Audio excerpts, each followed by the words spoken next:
Okay, today we're talking about analyzing statements about logs. So basically, you're just interchanging, you know how they're interchangeable? You can write them as exponents or write them as logs. So they just want you to be able to go back and forth easily between the two. So an example of an exponential function would be something like 5 to the second power equals 25. That is an exponential function. And so if I were to take this right here and write it as a log equation, what would I write?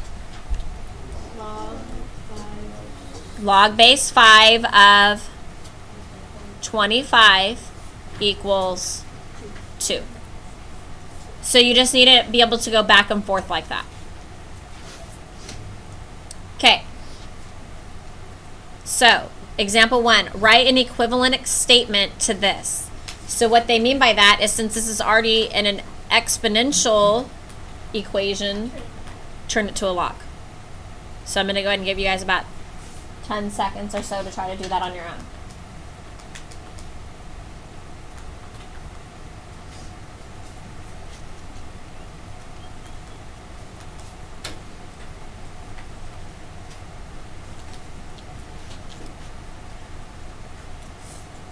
Okay, who thinks they know how to do this one? Okay, Savannah. Log 27, log base 27, 3 equals 1. Correct. Okay, so this number is always our base. This number goes in this spot, and this right here, my exponent, is what my answer is. Okay, so example 2, this time it's written as a log statement. They would like you to change that then into an exponential equation or function.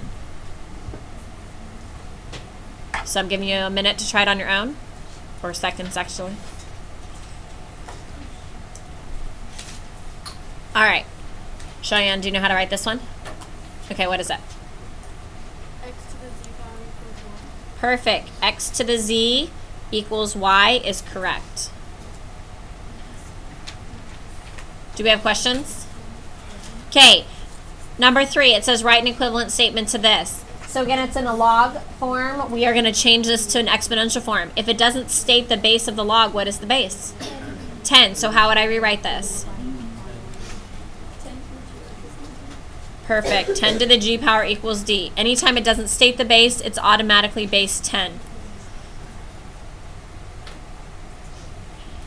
All right, number 4. When is the following statement true?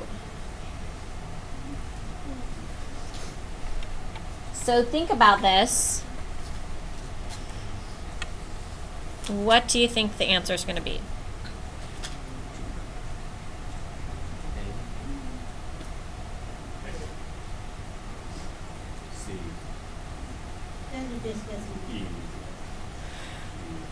Okay, so a lot of you are thinking and that these do cancel and we get x equals x. The reason why it is not A is because in this part right here, it cannot be a negative number. So my answer is for some values of x.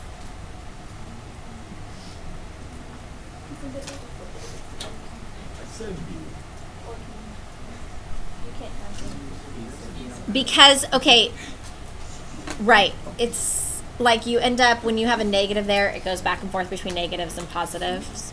Okay. All right, number 5, it says write an equivalent statement. Does he have to get the 32 to the base of 2? Yes.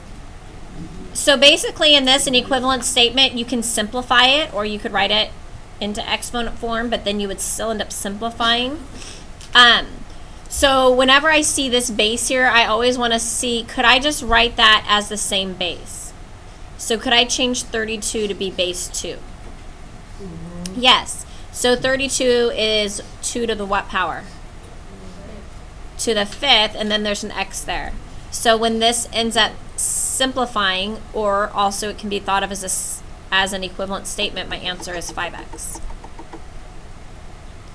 So you're going to do the same thing with 6.